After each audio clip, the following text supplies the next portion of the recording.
le Seigneur vous bénisse, le Seigneur vous garde. Alléluia.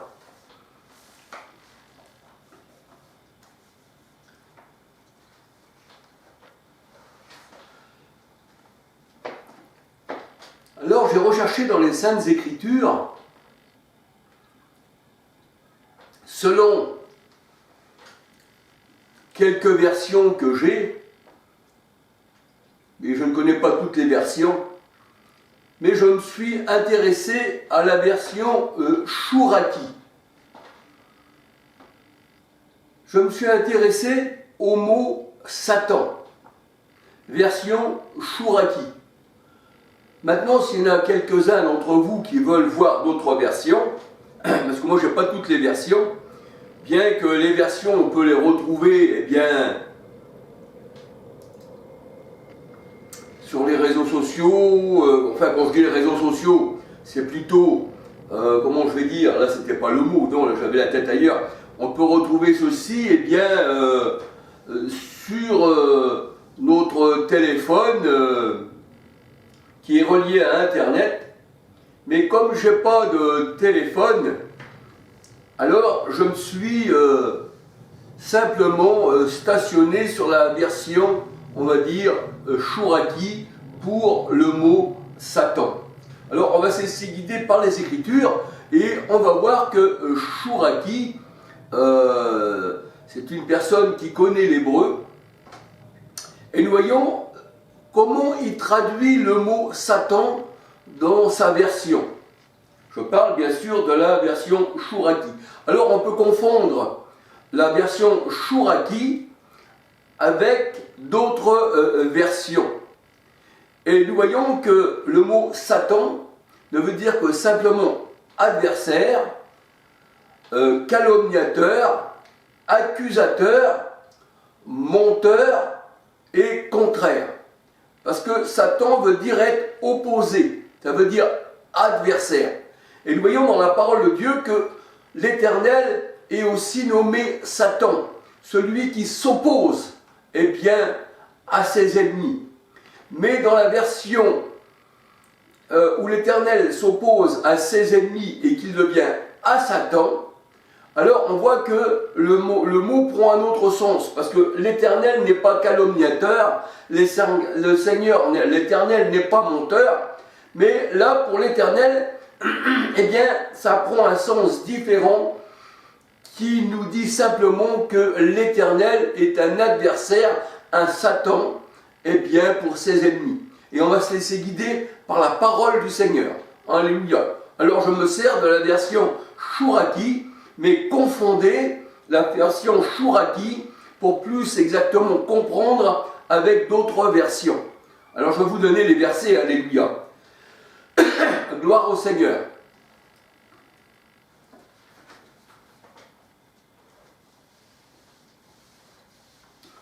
Alors on voit dans Zacharie 3, versets 1, 2, 3, 4, 5, qu'il y a là un adversaire qui se tient,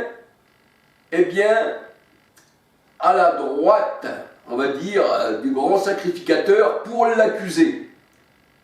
Il l'accuse d'avoir, des vêtements sales, on va dire, parce que le grand sacrificateur, il fallait que ses vêtements soient changés. Et là, et bien sûr, il ne demande pas parmi le monde, quand vous avez des choses qui déplaisent au Seigneur, de trouver le Seigneur, c'est-à-dire le trouver le Seigneur, on va dire, qui nous accuse devant Dieu des choses que nous aurions failli et qu'on se retrouverait sale devant le Seigneur. Et là, le Satan en profite pour dire, vois-tu, comme il a fait à Job, il se tenait à sa droite pour l'accuser. Il disait, voici, tu lui as tout donné, tu l'as béni à l'extrême, mais enlève tout ce qu'il a et on verra si il marche encore avec toi, s'il ne va pas te renier en face. Et là, on voit que l'Éternel, lui-même, a mis sur Job, toutes sortes, on va dire, de fléaux. Et là, nous voyons que Job était intègre. Parce que le Satan disait, pour Job, pose ta main sur lui, mets ton doigt sur lui. Et le doigt, c'est l'Esprit Saint dans la parole de Dieu. Luc 11, 20. Mets ton doigt sur lui et tu verras s'il ne te renie pas en face. Et là, on voit que Job dit à sa femme, il se dit aussi, Dieu a donné, Dieu a enlevé. Là, il ne dit pas que c'est à Satan qui lui a enlevé. Il dit que c'est Dieu qui donne et c'est Dieu qui reprend. Et sa femme a dit, maudit Dieu et meurt. Et il dit, de Dieu on a reçu le bien, est-ce qu'on ne recevrait pas aussi le mal? Donc, on voit que Job n'attribue pas ça à l'adversité, c'est-à-dire à celui qui l'accuse. Mais là, il dit que c'est Dieu lui-même qui a mis le mal sur lui. Alléluia. C'est ce qu'on va voir plus loin. Et c'est vrai que l'accusateur, il se trouve toujours, eh bien, à ta droite pour t'accuser. Psaume 109, verset 6. Pourquoi? La droite représente la sainteté dans la parole de Dieu. Et la gauche représente l'iniquité. C'est pour ça que le Seigneur, il met ses brebis à sa droite, et les brebis, il met ses brebis à sa droite, et les boucs à sa gauche. Psaume 109, verset 6. On peut voir ceci dans Matthieu 25. Les brebis à la droite, et les boucs à la gauche. Alors, les ennemis de Dieu, les Satans, c'est ceux qui s'opposent toujours au Saint-Esprit. Parce que Satan veut dire opposition. Acte 7, versets 51-52. Il s'oppose à l'Esprit Saint, il s'oppose à Christ. C'est à cela qu'ils sont destinés. Luc 2, 34. Cet enfant rencontrera de l'opposition. Alléluia. C'est pour ça qu'il est dit aussi que la pierre fut rejetée, la pierre principale fut rejetée. On n'a pas voulu bâtir avec la pierre, Ésaïe 8, 18, qui est l'Éternel, la pierre, et on l'a rejetée. Alléluia. Et on a aussi rejeté, eh bien, l'Église, qu'on appelle aussi, c'est-à-dire une secte. On a fait opposition contre l'Église, contre l'épouse du Christ. On disait c'était une secte. Acte 24, verset 5, 8, j'ai souligné 8, 9, 14. Acte 28, verset 22. Alléluia. Donc on voit que là, les pharisiens, les gens qui ne comprennent pas la parole de Dieu, bien disent que c'est une secte. C'est comme nous aussi, on parle du Seigneur, et bien puisqu'ils ne connaissent pas, qu'ils n'ont pas connu le Seigneur, on dira aussi que nous sommes une secte, et nous aussi, nous rencontrons de l'opposition de la part des religions. Alors la parole de Dieu nous dit, il n'est donc pas étrange que dans le monde, bien sûr, on est le monde pour contradicteur. Parce que le monde entier est sous la puissance des ténèbres, du malin. Et les ténèbres, c'est manque de connaissance. On peut dire que le monde entier, il est sous la puissance, eh bien, de la non-connaissance du Seigneur. Parce que la lumière, Proverbe 6, 23, c'est la connaissance, c'est l'enseignement. Alléluia. 1 Jean 5, 19, 20. Le monde est destiné à l'opposition, c'est-à-dire à l'esprit contre Dieu, parce que Dieu est esprit. Acte 7, 51, 52. Il est aussi opposé, eh bien, aux élus. 1 Pierre 2, 4, 7, 8, 9. Et le Seigneur dit, et c'est à cela qu'ils sont destinés. Alors les religieux, les païens, les athées,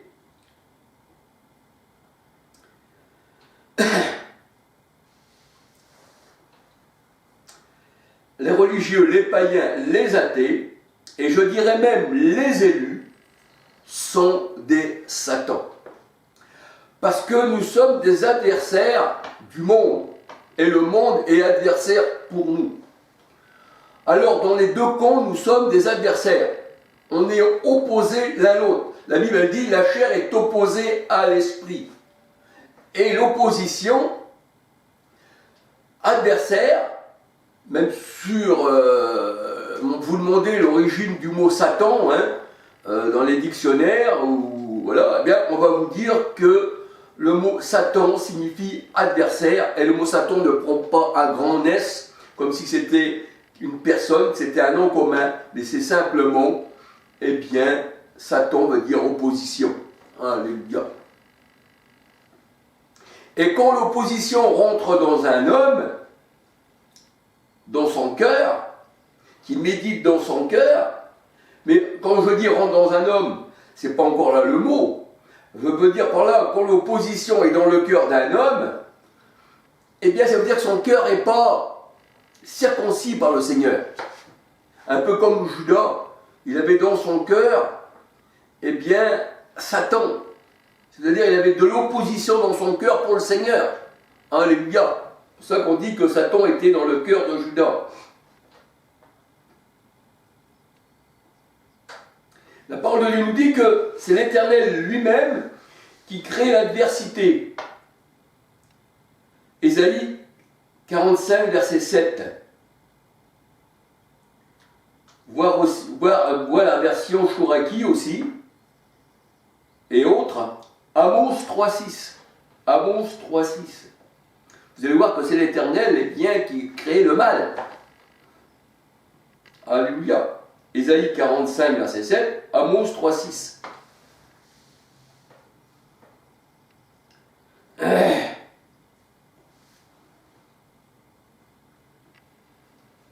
Alors on peut dire que Satan aussi, eh bien, est attribué au Seigneur qui s'oppose aux hommes. Quand il s'agit, eh bien, de lumière et de ténèbres. Alléluia. Parce que le Seigneur, c'est l'Esprit. 2 Corinthiens 3, 17. Et que les hommes du monde s'opposent toujours au Saint-Esprit. Alléluia. Acte 7, verset 51-52. Et quand on s'oppose au Seigneur, ça veut dire qu'ils n'ont pas la vérité. La vérité, c'est Christ. Et quand on s'oppose au Seigneur, eh bien, vu qu'on n'a pas la vérité, on devient des menteurs. Jean 8, verset 43-44, on devient des accusateurs, selon la version Chouraki, on devient des criminels. Psaume 109, verset 6. Psaume 109, verset 6. Version Chouraki. Psaume 109, verset 6, 20, 29, 31. Là, nous voyons que les hommes, les ennemis, ce sont des adversaires des Satans. Version Chouraki, Psaume 109, versets 6, 20, 29, 31. Alors il est dit, voilà l'œuvre de mes Satans. Par Yahvé des calomniateurs de mon être. C'est-à-dire, ce sont des Satans et ils viennent calomnier ma personne. Psaume 109, version Chouraki, 6, 20, 29, 31. Apocalypse 12, verset 3.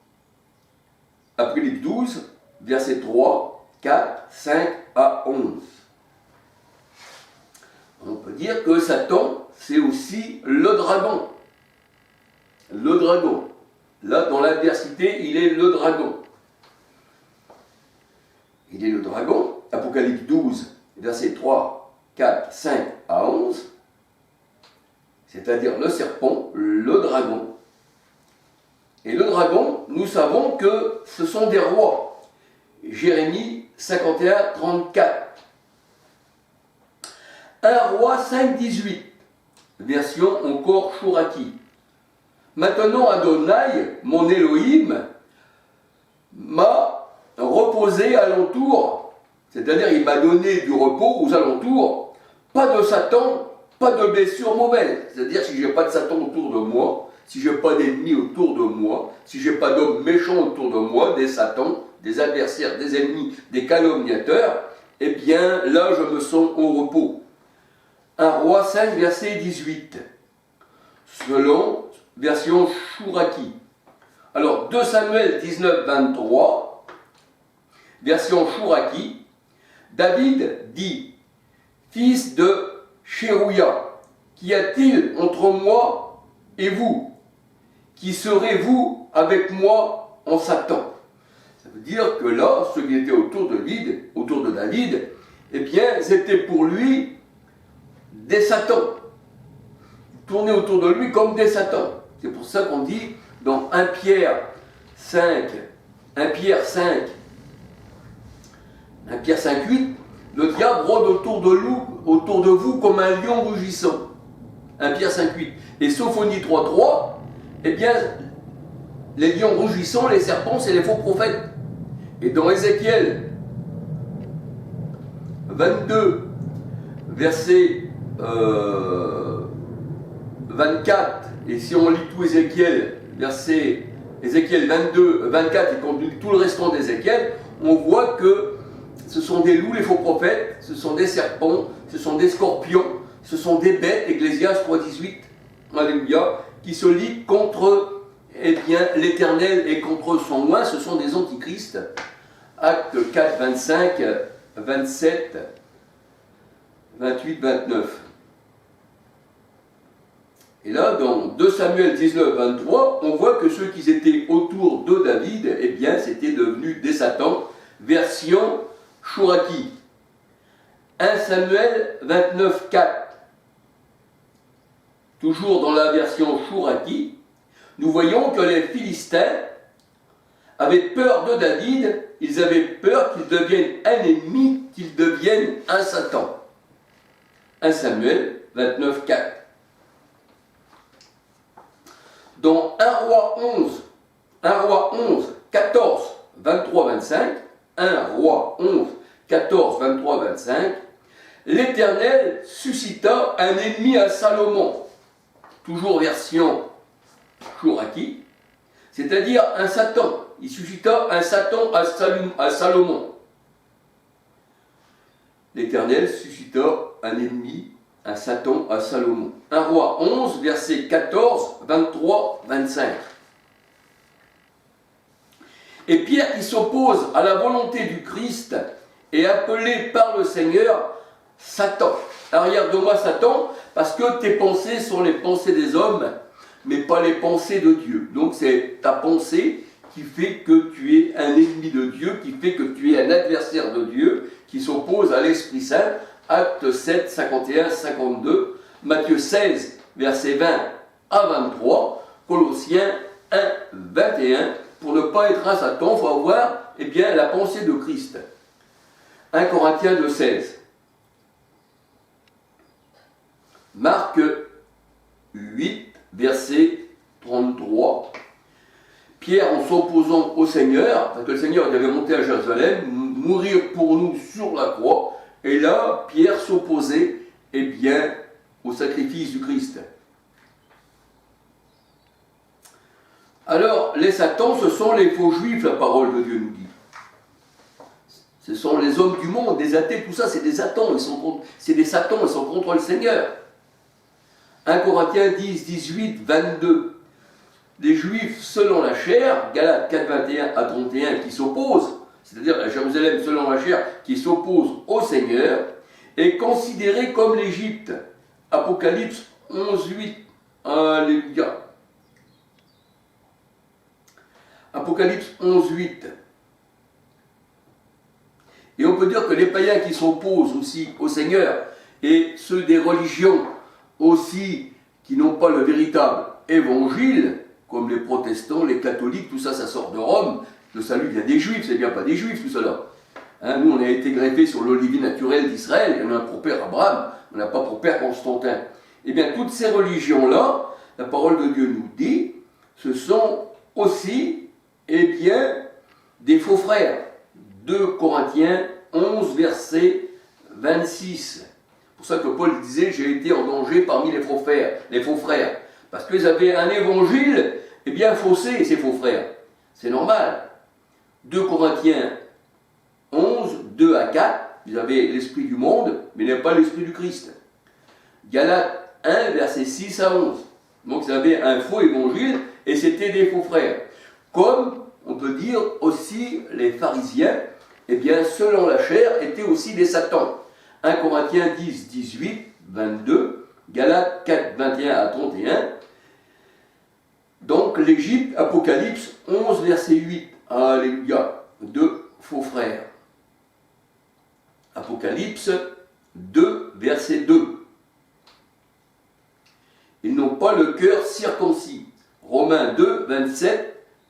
Romains 2, versets 27, 28, 29, parce que leur cœur est rempli de méchanceté, et c'est du cœur que sortent les adultères, mais rien du dehors ne peut rentrer en vous.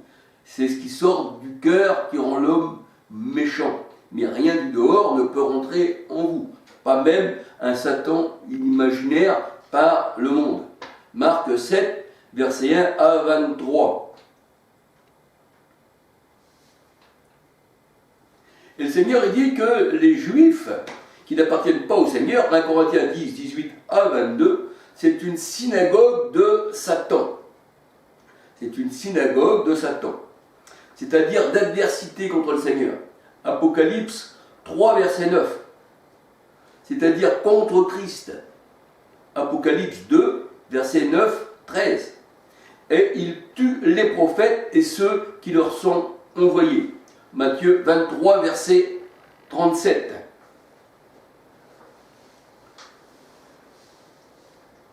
Et être dans les mains de Satan, c'est être dans les mains des religions. C'est ce que nous dit la parole de Dieu. Et c'est marcher selon le train de ce monde. Et Christ nous a arraché, des religions des hommes méchants, qui sont sans connaissance.